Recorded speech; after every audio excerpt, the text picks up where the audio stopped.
मैं Manoj Kumar Singh project girls high school बढ़िया से हूँ। आज हम लोग बात करने वाले हैं राष्ट्रीय बाल विज्ञान कांग्रेस 2026 के बारे में।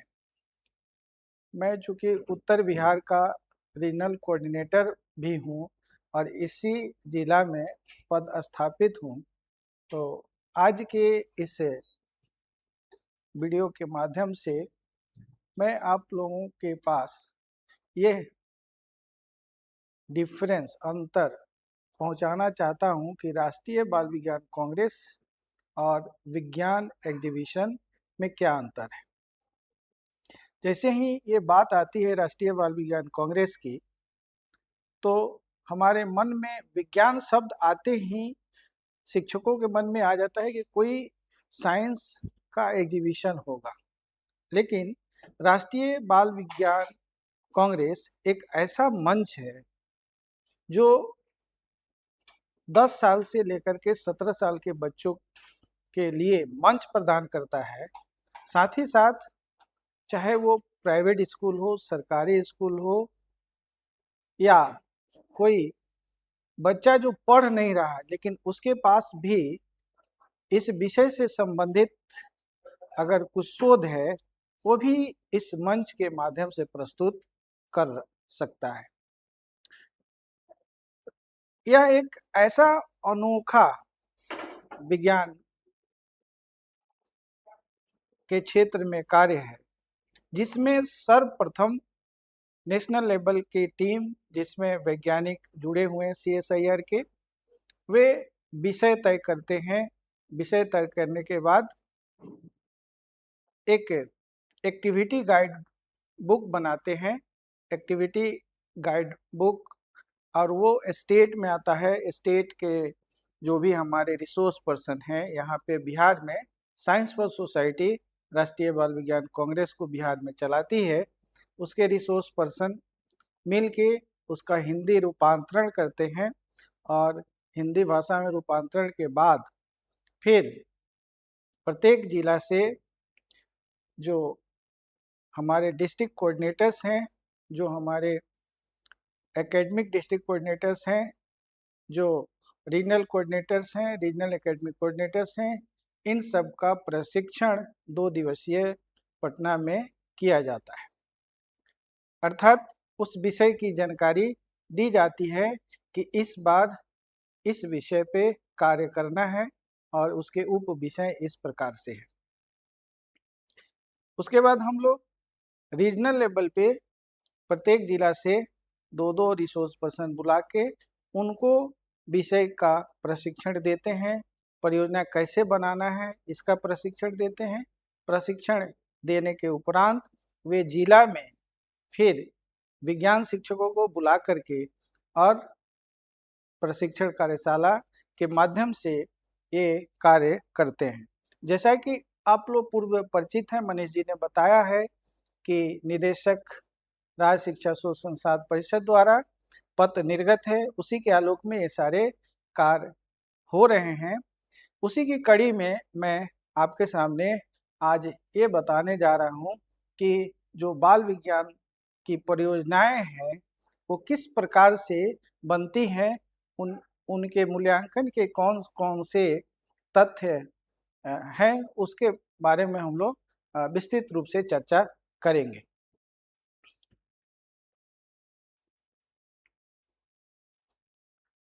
जैसा कि आप देख रहे हैं कि राष्ट्रीय बाल विज्ञान कांग्रेस का इस बार का मुख्य विषय निरंतरता के लिए विज्ञान एवं नवाचार है। उसका उप विषय 5 हैं जिसपे कार्य करने हैं। पहला है R5 for waste management, reduce, reuse, retrieve, redesign and recycle. और सेकेंड है एनर्जी। हम लोग तो अभी वैश्विक एनर्जी के बारे में चिंतित हैं कि हमको तेल अगर नहीं मिलेगा, हमको LPG नहीं मिलेगा, तो हम किस तरह से आगे बढ़ेंगे। इसमें निरंतरता के लिए ये आवश्यक है कि हम अन्य सोर्सों को खोजें। उसी को संदर्भ में रखते हुए ये दूसरा उप विषय ऊर्जा के लिए अन्वेषण, प्रयोग, संवर्धन और विकास है। तीसरा उपविषय जल संचयन, संसाधनों का उपयोग, पुनर्चक्रण और संरक्षण है। चौथा उपविषय है भोजन, कृषि एवं स्वास्थ्य। पांचवा उपविषय है निरंतरता के लिए भारतीय ज्ञान प्रणालियों का प्रयोग। तो ये हमारे उपविषय हुए। मैं चिंतित क्यों हूँ? क्योंकि जब भी बात होती है बाल विज्ञान कांग्रेस की, तो उसमें 2 स्तर का मूल्यांकन होता है। एक रिटन रिपोर्ट जो 100 नंबर में मार्किंग किए जाते हैं, और दूसरा जो शोध करते हैं बच्चे, जो छोटी सी परियोजनाओं के माध्यम से जो शोध करते हैं, वो 4 चार्ट पेपर के माध्यम से जिला स्तर पे आकर के उस शोध को प्रस्तुत करते हैं। तो उसका किस तरह से फॉर्मेट होना चाहिए, इस पे हम चर्चा करेंगे, और शीर्षक किस प्रकार से चयन होना चाहिए।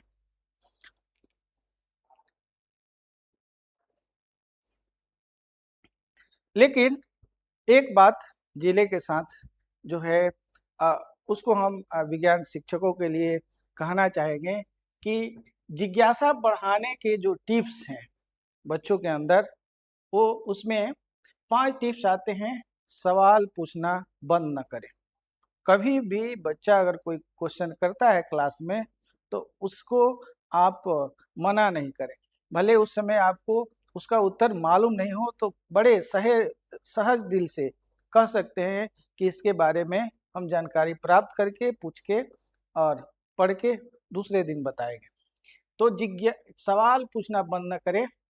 रोज कुछ नया सीखें, नए अनुभव लें, फेल होने से न डरे। अगर बच्चों को आप पहले ही फेल होने से डरा देंगे, तो एडिशन नहीं पैदा होगा। एडिशन ने बॉल का आविष्कार 999 बार फेल करने के बाद एक बॉल बनाए थे, जिस आप अभी देख रहे हैं कि उसका बहुत सारा रूपांतरण हो चुका है। इलेक्ट्रॉनिक्स आने के बाद उसमें बहुत सारे चेंजिंग आए हैं। लेकिन सीखने के लिए ये जिज्ञासा बहुत जरूरी है, और कभी फेल होने से रिसर्च में डरना नहीं चाहिए। साथ ही साथ हर सवाल एक नई खोज की शुरुआत करता है। जहाँ प्रश्न होगा, जहाँ समस्या सामने आएगी, वो एक नई खोज की शुरुआत होगी। जिज्ञासा आपको आगे बढ़ने की ताकत देती है। साथ ही साथ यह क्रिएटिविटी और इनोवेशन का पहला कदम है। जिज्ञासा से कभी न खत्म होने वाली सीखने की भूख पैदा होती है। तो बच्चों में जिज्ञासा बनाना बहुत जरूरी है, और इस सब बातों पर ध्यान देने की आवश्यकता है हम शिक्षकों को और शिक्षक समाज को। जिज्ञासा के जो दुश्मन है बच्चे के अंदर, आलस्य, डर, कंफर्ट जोन। मान लीजिए कि हम क्या है, विद्यालय में जाते हैं और अपना क्लास लिए एक कोने में बैठे हैं, बाकी सब किसी चीज़ से मतलब नहीं है, अपने को एकदम कंफर्ट जोन में बना लिए हैं कि हम इसी मेथड से पढ़ाते आए हैं, पढ़ाते रहेंगे और ऐसे ही हमारा समय कट जाएगा विद्यालय में, और फिर घर हम पहुँचेंगे, घर का कार्यों में अपना लग जाएंगे। तो कंफर्ट जोन जो है वो जिज्ञासा का दुश्मन है। और नकारात्मक सोच, समाज में आपको नकारात्मक सोच बहुत मिलेगी। नकारात्मक सोचों से दूर रहना है, ये जिज्ञासा के दुश्मन है नकारात्मक सोच।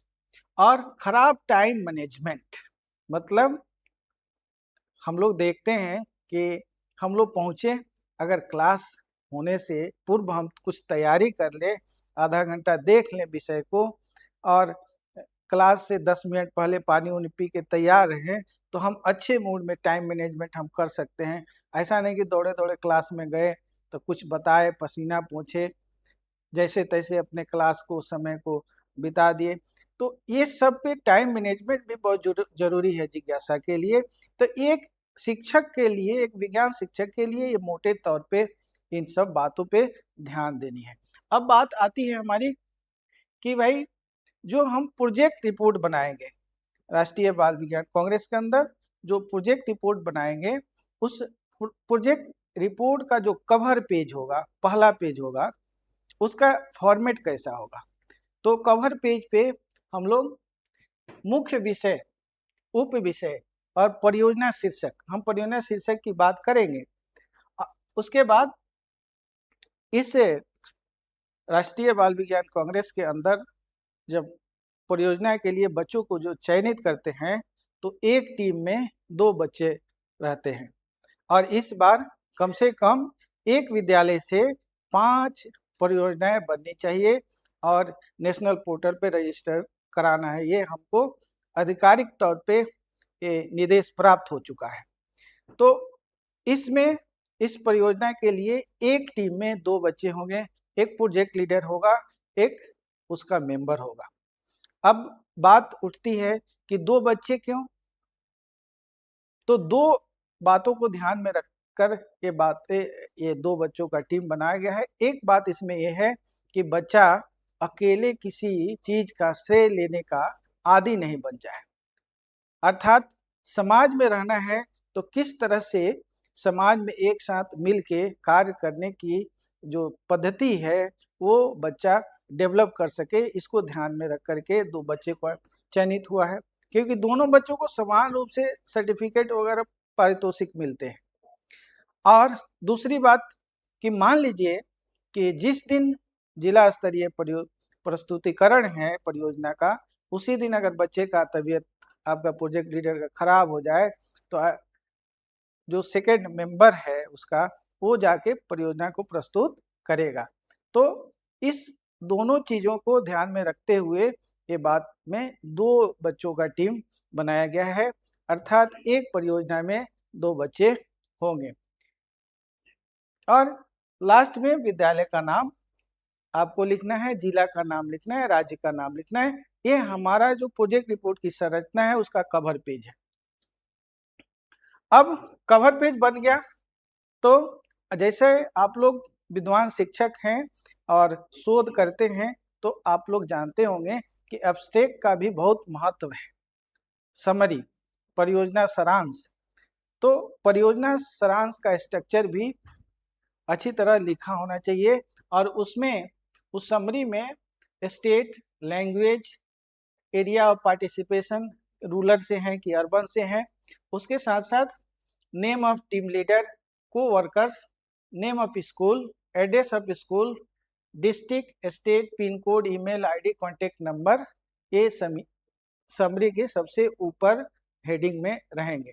उसके बाद समरी में introduction and reason of selection of problem, अगर कोई आप समस्या को निदान के लिए वैज्ञानिक विधि से प्रयास किए हैं तो वो चीज़ यहाँ पे परिचय उसका होना चाहिए और रीजन होना चाहिए। Hypothesis, objective, objective wise methodology, work plan, experiment and observation, data, result and conclusion, solution of problem और follow up, name and address of guide teacher, phone number, pin number. और ये अनिवार्य है कि जो हम समरी बनाएंगे, जो एब्स्ट्रैक्ट बनाएंगे वो हिंदी और इंग्लिश दोनों में बनाएंगे। हाँ, ये परेशानी आएगी कि भाई बच्चा तो इंग्लिश जानता नहीं है, किस प्रकार करेगा, तो टीचर थोड़ा हेल्प करेंगे। आजकल बहुत सारे ऐप आ गए हैं जो ट्रांसलेट कर देते हैं इंग्लिश में। अब पूछ सकते हैं कि भाई हम लोग तो हिंदी भाषी हैं, हम लोग क्यों इंग्लिश में बनाएं? तो जान लें कि हमारे जो इवेल्युएटर्स की टीम रहती है स्टेट लेवल के, उसमें कुछ साउथ इंडियन भी रहते हैं जो हिंदी अच्छी से नहीं जानते हैं। हमारा देश जो है बहुभाषी देश है, अगर वो नेशनल में जाता है बच्चा तो नेशनल में मान लीजिए उसके टीम में दोनों इवेल्युएटर साउथ इंडियन अगर हो गए तब क्या होगा? इसीलिए कम से कम उस एब्स्ट्रैक्ट को पढ़ ले, पढ़ के वो पता चल सके कि बच्चा कौन सा काम किया है और उसके आधार पे वो इवेल्युएशन कर सकते हैं। साथ ही साथ अब हम बात करते हैं, मतलब पहला कवर पेज की बात हो गई, दूसरा एब्स्ट्रैक्ट की बात हो गई, तीसरा विषय सूची। जैसे आप किताब में देखते हैं विषय सूची रहती है, वैसे ही विभिन्न जो आगे हम बताने वाले हैं जो विभिन्न उसके आयाम है, परिचय है, अवधारणा है, वो किस पेज नंबर में है, इसका विषय सूची जब आप परियोजना पूरी तरह से लिख लेंगे उसके बाद बनेगी।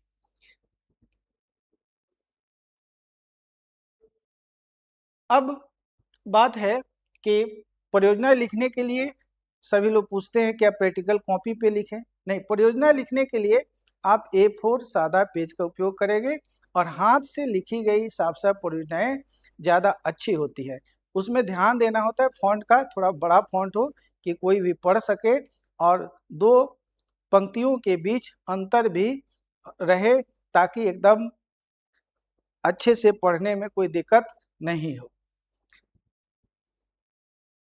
अब जैसा कि हमको चिंता है परियोजना शीर्षक, हम जिला स्तर पे जो इवेल्युएटर्स टीम है उनके साथ रहते हैं और देखते हैं कि जिला स्तर पे क्या है, शिक्षक जो है समझ के गए कि मुख्य विषय ये है, उप विषय ये है और उसी में उसी को हूबहू उसी को परियोजना शीर्षक में रख देते हैं, जिसके कारण दिक्कत होती है कि भाई ये करना क्या चाहता है।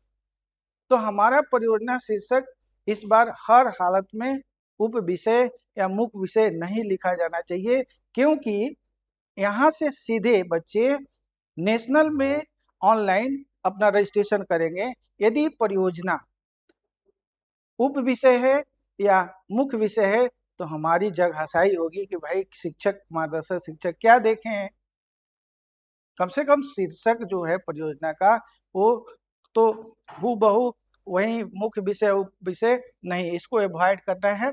जैसे उदाहरण के तौर पे हमने यहाँ स्लाइड में दिया है कि ग्राम ओसोपुर में रासायनिक उर्वरक के विकल्प के रूप में जलकुंभी से जैविक खाद बनाना तथा स्थानीय क्षेत्र पर प्रभाव का अध्ययन।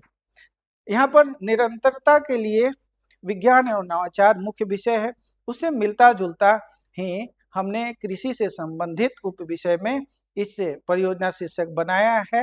चिंता क्या है कि सॉइल जो है हमारा जो मिट्टी है जो हमारे खेती के, वो रासायनिक खादों के डालने के बाद भी किसान नुकसान में जा रहे हैं, लागत बढ़ रही है, उपज कम हो रही है। उस समस्या को देखने के लिए इस गांव में उसके मिट्टी की जांच और जैविक खाद, मान लीजिए कि वहाँ के तालाब में बहुत सारे जलकुंभी हैं बेकार पड़े हुए हैं, उससे हम जैविक खाद कैसे बना सकते हैं। तो ये शीर्षक से अपना परियोजना का उद्देश्य एकदम स्पष्ट हो गया, इसमें कोई दिक्कत नहीं हो। तो इसका ध्यान रखना है कि हमारा परियोजना का शीर्षक एट्रैक्टिव होना चाहिए ताकि पढ़ने के बाद ये लगे कि इसको देखना चाहिए, बच्चा अच्छा काम किया है, आकर्षित करे। अब बात आती है कि इंट्रोडक्शन की, परिचय की। आप संक्षिप्त में आपके द्वारा जो चुनी गई समस्या क्या है, इसमें नवाचार क्या है, विश्व के आंकड़े यदि समस्या के समझाने के लिए आवश्यक नहीं है तो उसे नहीं लिखें। बहुत लोग क्या करते हैं कि किताबों से, जैसे वन क्षेत्र भारत में इतना है, उसको लिखने की क्या जरूरत है। हमको जो समस्या चुननी है, जो परियोजना शीर्षक चुनने हैं, वो स्थानीय चुनना है। किसी ने छोटी से छोटी स्थानीय समस्या पे बच्चों को काम कराना है, विज्ञान को सिखाना है। दूसरी बात, आखिर आप समस्या क्यों चुन रहे हैं। आपके आसपास समस्या है, उसी समस्या पे आधारित परियोजना हमको चुनना है। तो इसका भी ध्यान रखना है कि भाई हम क्यों चुने, तो ये चीज इंट्रोडक्शन में रहना चाहिए। उसके बाद परिकल्पना। परिकल्पना क्या होता है, अब आइए इसको छोटी सी कहानी के माध्यम से हम लोग जल्दी समझते हैं। एक गिन्नी है जो क्रिसमस की छुट्टियों में अपने नानी के यहाँ गई है और वहाँ पे क्रिसमस के लिए केक बनाए जा रहे हैं।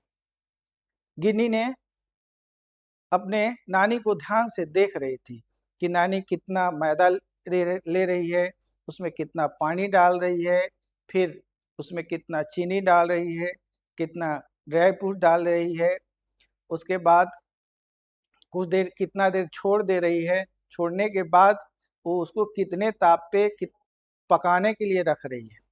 अब उसमें हम लोगों को ध्यान होगा कि अगर केक में ज़्यादा सॉफ्टनेस हो और वो ज़्यादा फूला हुआ तो अच्छा लगता है। तो उसको भी यही बात ध्यान में आया कि अगर नानी 100 ग्राम चीनी की जगह ज़्यादा डालती तो हमारा केक और अच्छा बनता और उसका आयतन भी ज़्यादा बढ़ता, मैंने पकाने के बाद उसका आयतन बढ़ता। तो ये क्या, उसकी अवधारणा हो गई, उसकी हाइपोथेसिस हो गई कि हम चीनी ज़्यादा डालेंगे तो हमारा केक का आयतन बढ़ेगा। लेकिन जब वो प्रयोग करने चली, जब विज्ञान के विधि से उस पर कार्य करने चली, तो उसने पहले मेजरेबल माप करके सारी चीज़ लिए, मैदा लिए और चीनी ली, सबको वेट कर ली और पानी भी माप ली, टेम्परेचर भी चूल्हे का माप ली, जितना देर रखी वो समय भी उसको मेजर किया। उसके साथ साथ उसमें ड्राई फ्रूट्स की मात्रा डाली। उसके बाद उसने इस तरह से 5 सैंपल बनाए। मान लेते हैं कि 100 ग्राम मैदा ली, 10 ग्राम उसमें चीनी डाली और 10 ग्राम उसमें ड्राई फ्रूट डाली और उसमें 100 ml पानी डाली और 1 घंटे के लिए छोड़ दिया। उसके बाद मिला करके उसको एक सैंपल तैयार किया। इसी तरह किसी में 20 ग्राम डाले, किसी में 30 ग्राम डाली, वो चीनी की मात्रा बढ़ाती गई या बाकी सब कांस्टेंट रहा। लेकिन देखा गया कि चीनी की मात्रा बढ़ाने से केक के आयतन पे फर्क पड़ता है। तो क्या होता है, वो बढ़ता नहीं है, घट रहा है। अर्थात उसकी जो अवधारणा थी कि चीनी ज़्यादा डालेंगे और हम आयतन बढ़ेगा, उस अवधारणा को वो प्रयोग के माध्यम से गलत साबित की कि ये ऐसा नहीं हो सकता है। तो मैं अवधारणा के संबंध में ये बातें आपको बताना चाहता हूँ। उसके बाद आपका उद्देश्य क्या है, आप क्या निकालना चाहते हैं इस परियोजना से, किस रिजल्ट पे पहुंचना चाहते हैं। तो गिनी ने किस रिजल्ट पे पहुंचा कि चीनी की मात्रा बढ़ाने से आयतन नहीं बढ़ता है। इतना ही एक लाइन का विज्ञान उसने सीखी कि चीनी का मात्रा बढ़ाने से केक का आयतन नहीं बढ़ता। इसके लिए उसने प्रयोग किए, आंकड़े इकट्ठे किए, विश्लेषण किए, तब इस रिजल्ट पे आई। तो उद्देश्य हमारा फिक्स होना चाहिए कि हम क्या करना चाहते हैं इस परियोजना के माध्यम से। उसके बाद कार्य योजना, मान लीजिए कि कोई भी परियोजना है तो कार्य योजना बनाएंगे। अब कार्य योजना का 2 रूप हो सकता है। कुछ परियोजनाएं सर्वे बेस्ड होती है, कुछ परियोजनाएं प्रयोग पर आधारित होती है। सर्वे बेस्ड परियोजनाओं को उतना अच्छा से प्रमोट नहीं किया जाता है जितना हम लोग प्रयोग को करते हैं। प्रयोग आधारित परियोजनाओं पर ज़्यादा मास मिलते हैं। क्यों? क्योंकि जब हम सर्वे करने चलते हैं तो सर्वे में भाग लेने वाले व्यक्तियों के मूड पर भी निर्भर करता है कि वो किस प्रकार से उत्तर दे रहा है, तो वो आपके रिजल्ट को प्रभावित कर सकता है। इसीलिए राष्ट्रीय बाल विज्ञान कांग्रेस में सर्वे बेस्ड प्लस उसमें एक्सपेरिमेंट भी हो तो और अच्छा है। एक्सपेरिमेंट बेस को ज़्यादा तरजीह दी जाती है कि बच्चा इसमें क्या क्या एक्सपेरिमेंट सीखा।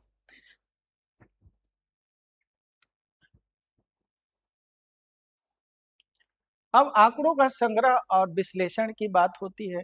अब आंकड़ों के विश्लेषण के संबंध में, अब बच्चा 9th क्लास से 10th क्लास के या 12th क्लास तक का है, तो हम आंकड़ों का विश्लेषण में सांख्यिकी का, सिंपल सांख्यिकी का प्रयोग करते हैं, जिसमें हम आयत चित्र से या हम पाई चार्ट से या हम कोई ग्राफ खींच करके एक्स और वाई के बीच में प्लॉट करके ये चीज हम आंकड़ों का विश्लेषण हम लोग करते हैं। तो उसमें बच्चे के स्टैंडर्ड के अनुसार से मेथड को चयनित करना चाहिए आंकड़ों के विश्लेषण में। निष्कर्ष है परिणाम, उसके बाद जब आप विश्लेषण करेंगे तो निष्कर्ष और परिणाम पे पहुंचेंगे और उसके बाद समस्या का समाधान, आपने जो समस्या ढूंढा था वो समाधान हुआ कि नहीं, ये चीज को लिखना रहता है। समाज पर प्रभाव क्या पड़ा, इस चीज को आप प्रोजेक्ट में डालेंगे। और भविष्य की कार्य योजनाएं, इस ये एक प्रमुख बिंदु है। भविष्य की कार्य योजनाएं मतलब मान लीजिए कि बच्चा जो है आज जो शिक्षक प्रशिक्षक कार्यशाला हो रहा है और 9 अक्टूबर को अपने परियोजनाओं को पूरा रिपोर्ट बना करके लेकर के यहाँ प्रस्तुत करने आएगा, तो उस दिन क्या होगा,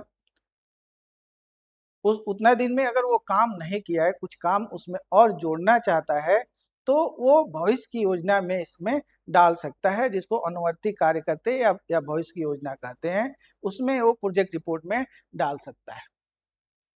अब आभार जैसे एक्नॉलेजमेंट, कोई भी हम लोग शोध पत्र लिखते हैं या कोई थीसिस लिखते हैं तो उसमें एक्नॉलेजमेंट देते हैं, आभार प्रकट करते हैं, वो चीज़ होना चाहिए।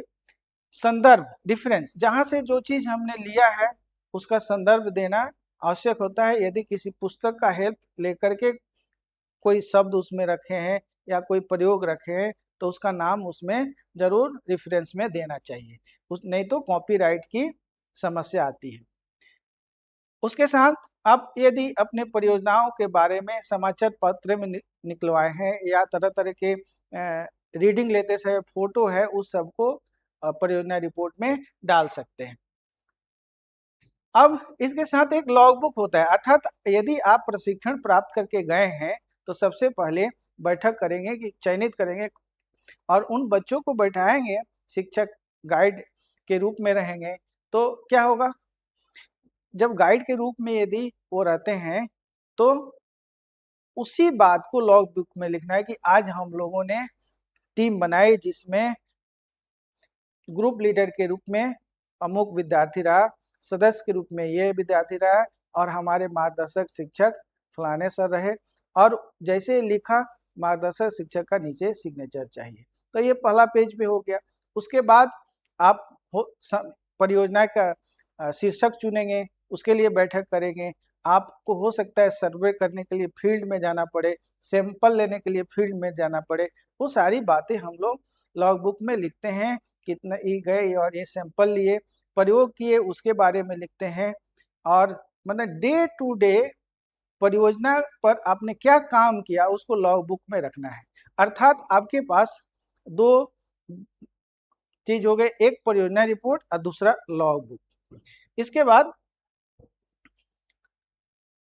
अब बात आएगी कि ये दो चीज तैयार हो गया, अगर सर्वे है तो सर्वे बुक होगा, अर्थात एक बाल वैज्ञानिक, एक परियोजना में दो बाल वैज्ञानिक यदि हैं तो उसमें एक परियोजना रिपोर्ट हो गया, दूसरा लॉग बुक हो गया, तीसरा अगर सर्वे पे आधारित परियोजना है तो सर्वे बुक भी उसमें रहेगा। ये तीन छोटे छोटे पतले पत्ते कॉपी में A4 साइज के पेपर में इसको बना सकते हैं। इसके बाद जब प्रस्तुति करने आएंगे तो आपको तो वहाँ पे कोई स्लाइड नहीं मिलेगा, आपको चार चार्ट पेपर के माध्यम से ही अपनी प्रस्तुति इवैल्यूएटर टीम के पास में सामने देनी होती है। उसके लिए जो समय अलॉट है 8 मिनट है। तो उसके लिए एक सजेशन है, सजेशन के तौर पे है, बच्चे चाहें तो जैसे मन करे चार्ट पेपर पर बना सकते हैं। पहले चार्ट पेपर पर title, name of group leader, member, guide teacher और एड्रेस ऑफ स्कूल और मैप वगैरह डाल सकते हैं। दूसरा जो चार्ट पेपर होगा उसमें हाइपोथेसिस, ऑब्जेक्टिव, मेथोलॉजी और graph, tables, result, conclusion last वाले चार्ट पेपर पे दे सकते हैं। मतलब ये सजेशन के लिए इस तरह से चार्ट पेपर का आप डिस्ट्रीब्यूशन कर सकते हैं। उसके बाद समय 8 मिनट अलॉट है तो आप ऐसे कर सकते हैं कि 2 मिनट इंट्रोडक्शन, ऑब्जेक्टिव और हाइपोथेसिस पे लिए, 4 मिनट मेथोलॉजी ऑब्जर्वेशन रिजल्ट पे लिए और 2 मिनट कंक्लूजन और फ्यूचर प्लान पे लिए। तो इस तरह से आप अगर ये इसकी योजना बना के रहेंगे तो 8 मिनट के अंतर्गत सारी बातें कह देंगे। जो बच्चा स्वयं से परियोजना में भाग नहीं लेता है और अचानक कुछ बना के ले जाता है तो वो वहाँ पे 8 मिनट बोल नहीं पाता है। अगर जो बच्चे काम किए रहते हैं उसी काम को बताना रहता है, कुछ रिजल्ट निकाले रहते हैं उसी रिजल्ट को बताना रहता है, तो वो तो 8 मिनट में अपने चीज को 8 मिनट तक बोल पाते हैं। लेकिन अधिकांश हम लोगों ने देखा है कि 8 मिनट तक बच्चे बोल नहीं पाते हैं, रट के आते हैं, कुछ भूल गए तो बीच में ही वो चुप हो जाते हैं। तो हम लोग इवैल्यूएशन की टीम जो है वो समझ जाती है। तो इस पे ध्यान देना है कि बच्चे को बोलने का स्किल, लिखने का स्किल, एक्सपेरिमेंट करने का स्किल, ये सारा डेवलपमेंट, ओवरऑल डेवलपमेंट इसमें हो रहा है। विषय का ज्ञान, अगर हमको आंकड़ा का एनालिसिस करना है तो उसको मैथमेटिक्स आना चाहिए, सांख्यिकी आना चाहिए, ये सारे चीज को जा करके बताना किसी के सामने और प्रस्तुत करना, तो ये जो बोलने का स्किल है वो भी बच्चा सीखता है इसमें। तो इस तरह से एक सजेशन है कि एक टाइम स्लॉट है, इस तरह से वो बांट आप सकते हैं इसको।